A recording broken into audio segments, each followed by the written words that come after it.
Bonjour les amis, ce matin, je vais écouter ce que nous a dit notre ami Jean-Marie Dessin avec qui j'ai fait le live sur la malbouffe. Il m'a envoyé le lien d'une personne qui s'appelle Christophe Brusset. Vous êtes fou d'avaler ça. Et je vous laisse donc en présence de ce monsieur. Écoutez, je vous remercie tout d'abord pour l'invitation. Narbonne est une très belle ville et le musée est vraiment magnifique. Effectivement, j'ai écrit ce livre en fin 2015 et le but pour moi c'était de raconter mes souvenirs donc, dans le monde de l'agroalimentaire puisque je suis ingénieur agroalimentaire à la base et j'ai travaillé pendant 20 ans dans différentes industries agroalimentaires. J'ai été essentiellement dans les achats, donc j'ai acheté et importé beaucoup de produits alimentaires qui sont utilisés dans les fabrications ensuite dans les usines en Europe. Produits qu'on retrouve et qui sont vendus dans les supermarchés, restaurants ou dans les cantines scolaires par exemple. Mais c'est vrai que j'en avais assez d'entendre des gens qui ne connaissaient pas le sujet s'exprimer dessus, soit pour vous dire que tout allait bien alors que ce n'était pas le cas, soit pour vous dire que tout allait mal alors que ce n'est pas non plus complètement la catastrophe. Et personne de l'industrie, personne qui sache comment les choses sont fabriquées, importées, distribuées, qu'est-ce qu'il y a dedans réellement, que personne réellement de l'intérieur vous l'explique.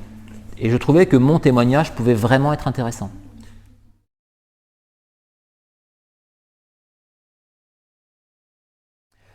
Qu'est-ce qui s'est passé?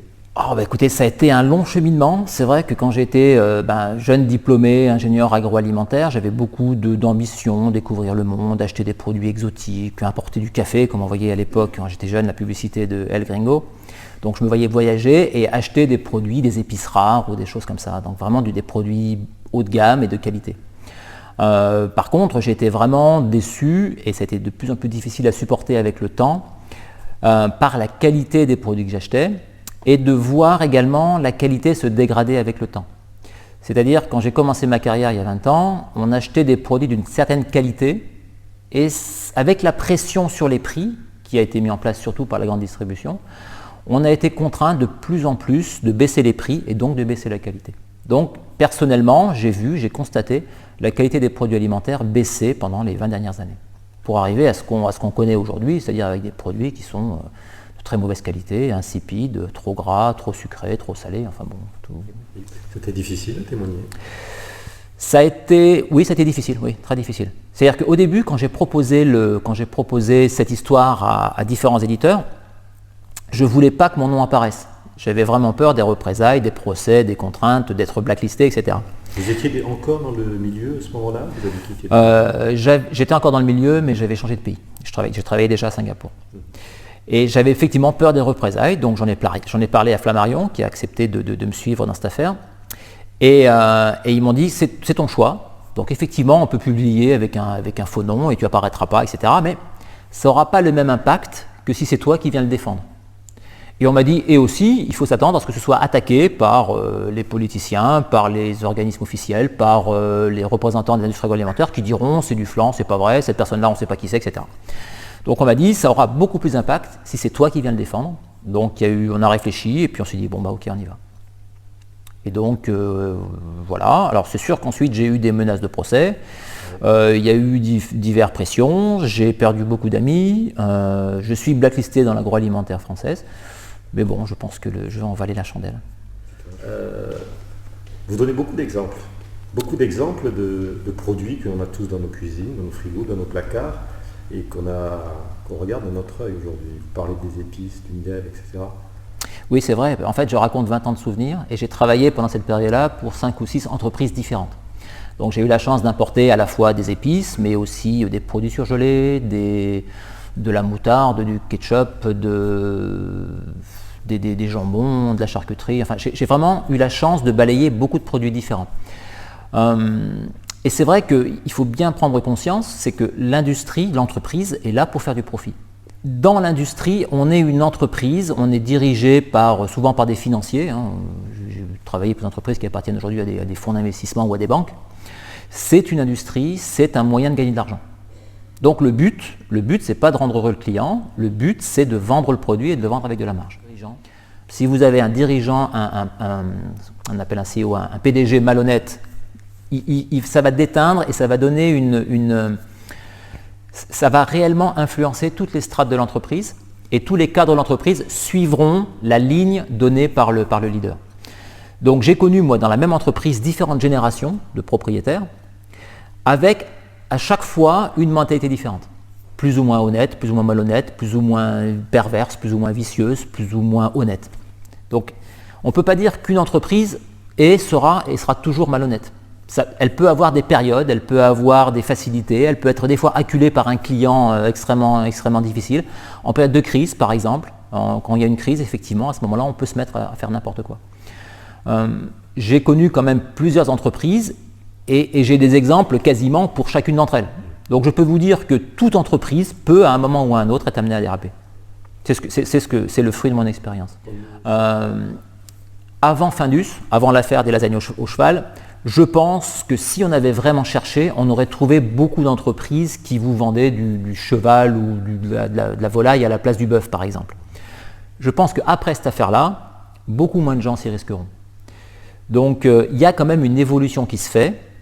Quand il y a un durcissement des réglementations, quand il y a des nouvelles méthodes d'analyse, quand les risques sont plus élevés que le bénéfice qu'on espère, à ce moment-là, les mentalités et la réalité changent. J'ai beaucoup d'exemples dans les épices, que ce soit je sais pas, le safran, le piment doux, le piment fort importé d'Inde. Les épices, c'est un produit qui en général vient de produits exotiques. Le piment par exemple, le poivre et autres, on n'en trouve pas, le piment si, mais le poivre, la cannelle, la girofle, tout ça c'est des produits qui sont importés, qui viennent de Chine, du Vietnam, d'Indonésie et autres. Donc ils viennent de pays où les normes de qualité sont souvent bien inférieures. Donc on se retrouve très souvent à acheter ou à trouver sur le marché des produits qui sont contaminés, qui sont pollués, qui sont de mauvaise qualité, etc. Et très souvent, les importateurs de ces produits-là ont des problèmes avec des lots et doivent trouver des solutions pour les utiliser. J'ai connu par exemple moi des lots de piments contaminés avec des crottes de rat ou des choses comme ça qu'on réutilisait, qu'on broyait, qu'on mélangeait. J'ai importé du piment d'Inde par exemple qui contenait des colorants pour peinture ou des colorants pour diesel, de manière à avoir un produit qui était de mauvaise qualité, qui était brun, de manière à le rendre beaucoup plus rouge, beaucoup plus attrayant. J'ai connu du poivre, par exemple du poivre moulu qui contenait des brindilles de poivre, des branches de poivre, qui contenait des baies avortées, qui contenait du poivre, du résidu d'extraction d'huile essentielle. Donc oui, vous avez dans les épices beaucoup de possibilités d'avoir des produits qui sont de mauvaise qualité ou même frauduleux.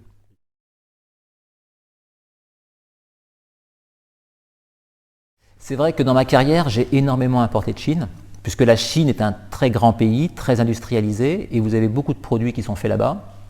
Et si on va aussi souvent en Chine, si on achète aussi souvent en Chine et d'aussi grosses quantités, c'est uniquement pour le prix. Les Chinois se sont fait des spécialités de casser les prix sur beaucoup de produits. Il faut savoir aujourd'hui que la Chine, c'est le premier producteur mondial de concentré de tomates, de pommes, jus de pommes, concentré de pommes, d'ail par exemple, de miel. C'est le premier exportateur mondial de miel, alors qu'il n'y a quasiment plus d'abeilles en Chine puisqu'elles ont été dévastées par les pesticides. Mais c'est parce que la Chine est le premier producteur mondial de miel frauduleux, donc de sirop de sucre aromatisé, coloré, de miel trafiqué en fait. Donc c'est vrai qu'en Chine, vous trouvez le pire des produits agroalimentaires que vous puissiez avoir, que ce soit le concentré de tomate. Donc il y a eu un très bon livre qui a été fait par Mallet sur la tomate d'industrie, où il décrit assez précisément le phénomène. Mais moi je l'ai connu pour la tomate, je l'ai connu pour le miel, je l'ai connu pour le piment, je l'ai connu pour la gelée royale, enfin pour beaucoup de produits où on achetait en Chine des produits à des prix cassés et à une qualité effroyable. Du poivre de Chine, vous le trouvez dans n'importe quel flacon de poivre. Le miel de Chine, vous le trouvez dans un tiers du miel vendu dans les rayons du supermarché, ils viennent de Chine. C'est pas marqué. En général, c'est pas marqué. Non, c'est pas marqué. Comment on peut savoir? On peut pas savoir. On ne peut pas savoir, c'est le but justement, c'est de vous vendre un produit pas cher de mauvaise qualité et de vous le vendre le plus cher possible. Du miel chinois, personne ne veut en acheter, tout le monde sait que le miel chinois est de mauvaise qualité. Donc au lieu de vous vendre du miel chinois de mauvaise qualité, on vous met du miel UE et hors UE. Souvent on va vous le mélanger avec d'autres produits pour brouiller les pistes, pour brouiller les origines.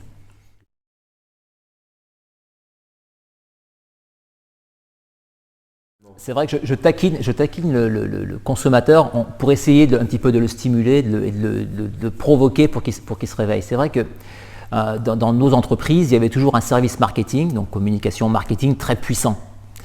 Et j'ai toujours été surpris de la facilité avec laquelle on pouvait faire croire aux consommateurs tout et n'importe quoi sur un produit. Je donne l'exemple par exemple du thé vert qu'on vendait, du thé vert de Chine qui était bourré de pesticides, et où il suffisait de mettre une belle dorure sur la boîte et un nombre maximum d'étoiles pour que le client s'imagine que le produit à l'intérieur soit de qualité. Alors qu'on changeait l'emballage, par contre le produit à l'intérieur ne changeait pas. Pourtant, on augmentait les prix et on le vendait encore mieux. Pareil pour d'autres produits où il suffisait de mettre dessus qualité garantie, mais garantie par personne, des formules complètement creuses, pour qu'autant que le produit se vende davantage. Vous avez les produits élus, mais on ne sait pas par qui. Il y a autant de catégories que de produits qui sont en compétition. Médaille d'or, produits de l'année. Produits de l'année, tout ça c'est du pipeau, tout ça c'est du flan, tout ça c'est du marketing. Donc quelque part, je me dis, mais consommateurs, réveillez-vous, vous laissez plus berner, vous laissez plus prendre par des idiots, par des gens du marketing. Donc c'est aux citoyens, aux consommateurs de s'informer en lisant ce bouquin, et puis en lisant d'autres, en lisant le livre je crois que c'est Thomas Mallet par exemple, sur la tomate d'industrie. Méfiez-vous des produits chinois, méfiez-vous de certains produits de mauvaise qualité, méfiez-vous des poudres, méfiez-vous des produits qui vous semblent suspects, méfiez-vous des produits trop peu chers pour être honnête. Et c'est comme ça que le consommateur, effectivement, sera plus vigilant et fera changer les choses. Et si aujourd'hui on vous vend des produits de mauvaise qualité, c'est parce que le consommateur les achète. Je ne sais plus, c'est Coluche qui disait, quand il suffirait qu'on y pense qu'on ne l'achète plus pour que ça ne se vende plus, c'est exactement ça.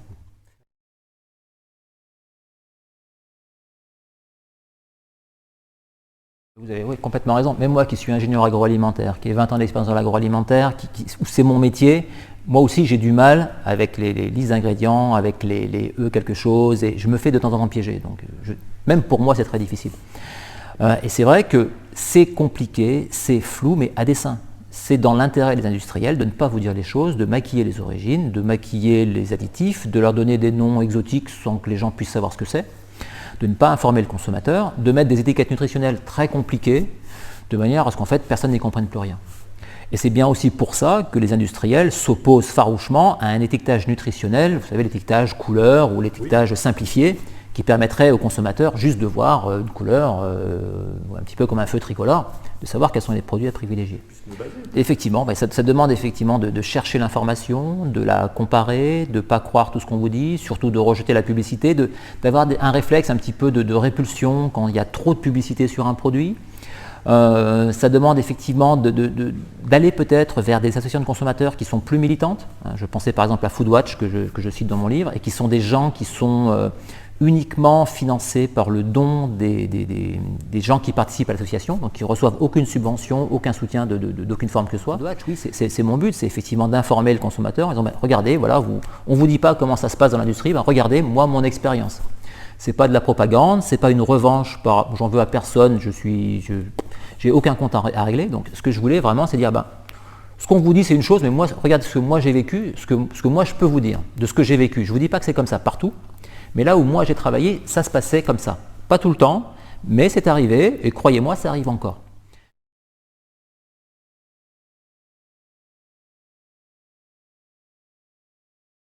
Disons, dans ce que j'ai décrit, il y a à la fois des choses amusantes qui sont absolument sans danger. Quand dans un produit on vous mélange des origines ou autres, il n'y a pas de péril. C'est pas une fausse origine qui va vous empoisonner ou autre. Il y a des produits qui peuvent être mauvais au goût, qui peuvent être dérangeants. Quand on vous met des crottes de rat, par exemple, dans du piment en poudre.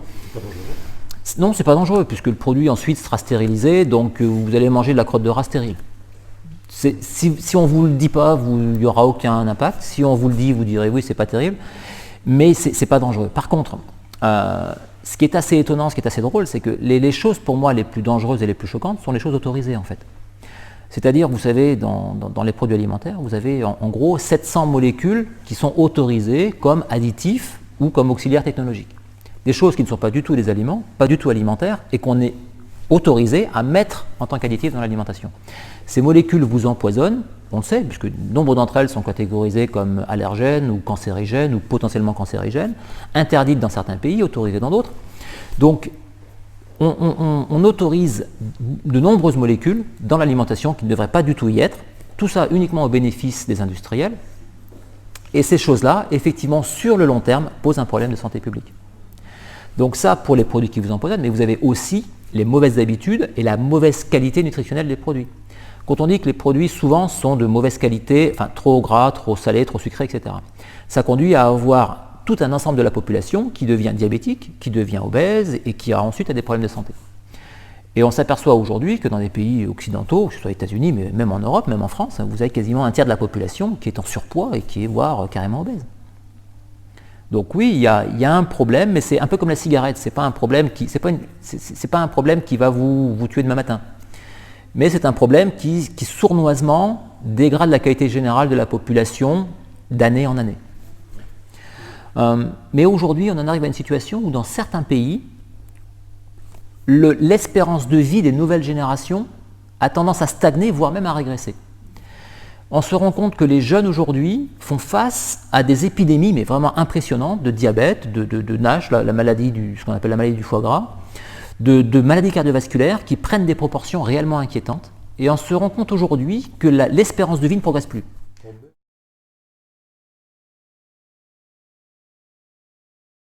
C'est vrai que je tire à boulet rouge effectivement sur des origines comme la Chine.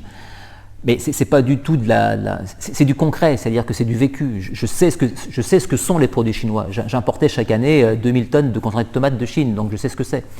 J'importais des champignons bleus de Chine, donc j'ai jamais su pourquoi ils étaient bleus. J'importais du poivre de Chine, des légumes surgelés de Chine. Donc je connais très bien les produits chinois et d'expérience, je sais que le miel de Chine généralement n'est pas du miel.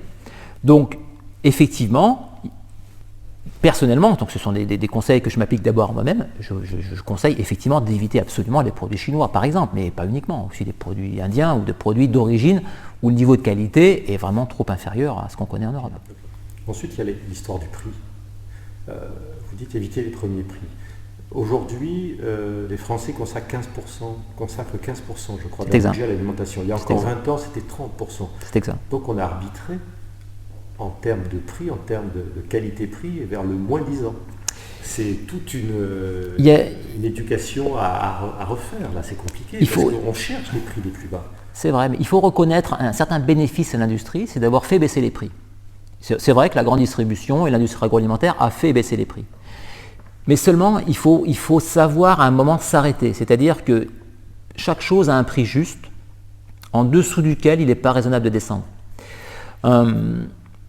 Moi, je vous dis, donc j'ai 20 ans de recul dans l'agroalimentaire, dans l'industrie agroalimentaire. Et prenons le poivre par exemple. Moi, j'ai connu au début une époque où on vendait du poivre, ce qu'on appelait sain, loyal et marchand, donc un poivre de bonne qualité. Ce produit a été trop cher. Ensuite, on s'est mis à le mélanger avec des poivres de mauvaise qualité. Ensuite, ça a été encore trop cher. On s'est mis à le mélanger avec des résidus de poivre.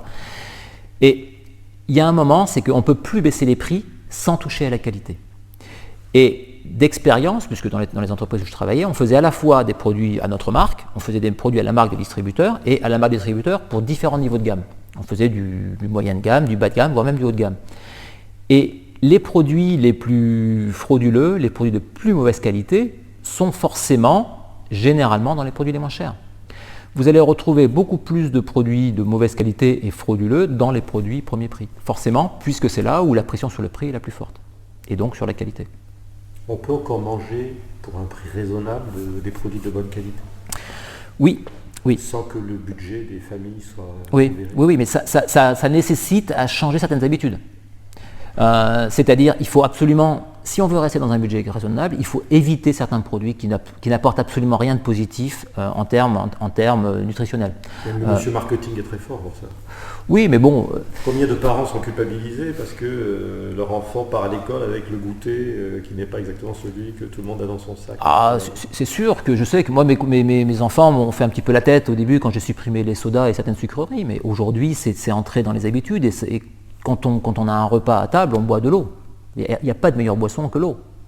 Donc un produit comme un soda, c'est une hérésie, c'est du concentré de sucre et de colorants, d'additifs. Enfin, il n'y a pas de produit plus nocif et qui n'apporte aussi peu d'éléments positifs à l'organisme qu'un soda. Donc vous pouvez très facilement vous passer de soda, vous pouvez très facilement vous passer de certaines pâtes à tartiner par exemple, qui ne sont que de l'huile et du sucre.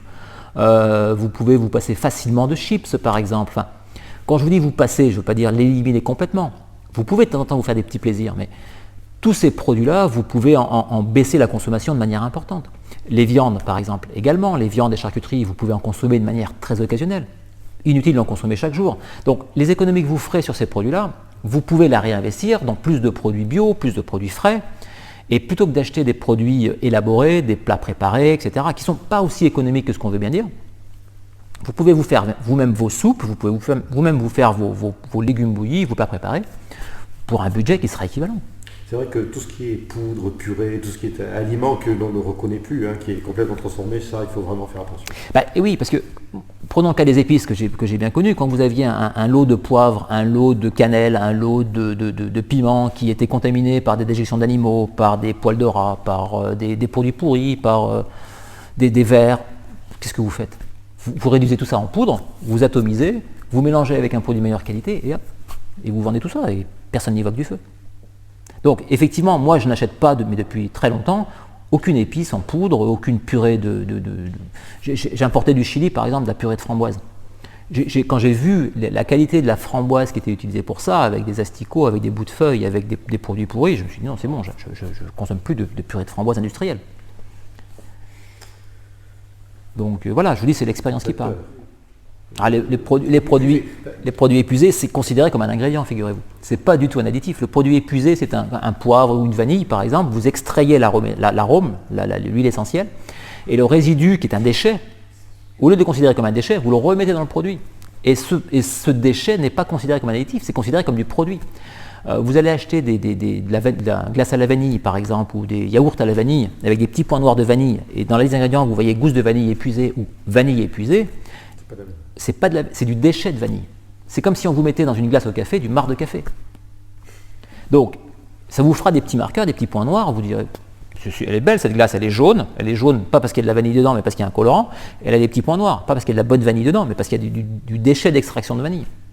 Et la vanille est souvent extraite avec un solvant organique qui s'appelle l'hexane, qui est cancérigène, donc en plus d'avoir un déchet, vous vous retrouverez avec des traces de solvant cancérigène dans votre produit. Donc quand achetons de la vanille, payons le prix, et une bonne gousse de vanille. Une bonne gousse de vanille, ou alors lisez la liste d'ingrédients, et si vous voyez véritable gousse de vanille broyée, non épuisée, à ce moment-là, oui, c'est vrai, moi je l'ai découvert aussi dans le cadre de mon métier. J'ai eu un jour un problème avec des lentilles qui étaient conditionnées dans des paquets, dans des étuis en carton, donc un paquet de lentilles, tout bête, et on utilisait pour ça du carton recyclé. Pas pour des raisons écologiques, mais simplement parce que c'est moins cher. Et en fait, ce carton recyclé, et ça c'est le fabricant de carton qui me l'a expliqué ensuite, c'est fabriqué avec des cartons récupérés, donc des cartons d'emballage, des revues, des journaux. Et tout ça c'est mélangé, ça refait une nouvelle pâte à papier, et on s'en resserre pour fabriquer un emballage neuf. Mais le problème c'est que toutes les encres, les solvants, les vernis utilisés se retrouvent dans ce carton, et ces produits migrent ensuite dans le produit. Et c'est ce qu'on appelle des huiles minérales. Il y a un terme, un acronyme que j'ai oublié, mais c'est les huiles minérales qui passent de l'emballage au produit quand c'est en contact. Donc là, il faut se méfier de tout emballage en carton. Alors, comment on fait ? Alors, vous avez des emballages en carton recyclés qui sont assez faciles à reconnaître. C'est-à-dire que le carton, quand vous le regardez, il est souvent beaucoup plus friable, il est beaucoup plus fragile, il est souvent grisâtre. Il a souvent quand vous le regardez de près, il est assez hétérogène, puisqu'il est fait avec différents types de papier. Vous pouvez avoir aussi des petites particules de plastique à l'intérieur. Et quand vous le déchirez, vous voyez que la déchirure, c'est facile à déchirer et que ce n'est pas net. A l'inverse, quand vous avez un carton vierge, donc un carton fabriqué à partir de pulpe de bois, vous avez quelque chose de très homogène, soit blanc, soit légèrement mat, sans particules hétérogènes à l'intérieur et qui se déchire assez difficilement. Et comme ça, vous pouvez être sûr qu'avec ce carton-là, vous n'avez pas d'huile minérale cancérigène qui vont migrer dans vos aliments. Il y a une campagne qui avait été faite par Foodwatch à ce sujet-là, justement, pour demander l'interdiction de ces emballages-là dans l'agroalimentaire. Malheureusement, jusqu'à aujourd'hui, ça n'a pas été suivi d'effet. L'emballage, l'étiquetage. L'emballage, l'étiquetage, le marketing, la composition, les additifs, oui, il faut être vigilant sur beaucoup de points, oui. Oui. Mais bon, c'est le prix à payer aujourd'hui, puisque malheureusement, le législateur ne vous protège pas. On meurt de trop manger. On meurt de mal manger. De mal manger. C'est-à-dire qu'aujourd'hui, pour le même nombre de kilos ingérés, On ingère trop de kilos de sucre, trop de kilos de graisse, trop de kilos de graisse saturée.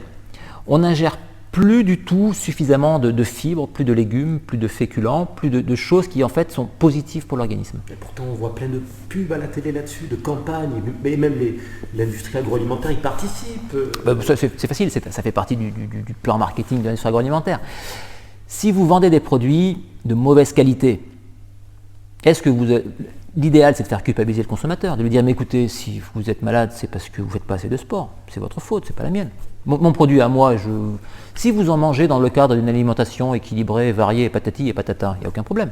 On va vous dire, mais bougez, mangez. Mangez moins de mon produit, mangez-en toujours parce qu'il est quand même excellent, mais bougez. C'est votre faute si vous êtes obèse, c'est votre faute si vous avez des problèmes de santé, si vous êtes obèse à 15 ans, si vous avez des dents pourries à 6 ou 7 ans. Continuez à consommer du soda et des chips et des frites et du hamburger et bougez à côté. Mais non. Enfin, pour moi, le message ne devrait pas être ça. L'industrie devrait fournir aujourd'hui, où on est dans une époque de surabondance, de surproduction, des produits de bien meilleure qualité nutritionnelle. Plutôt que culpabiliser le consommateur en lui disant bah, c'est parce que vous ne bougez pas que vous êtes gros. Qu'est-ce que vous mangez aujourd'hui? Je mange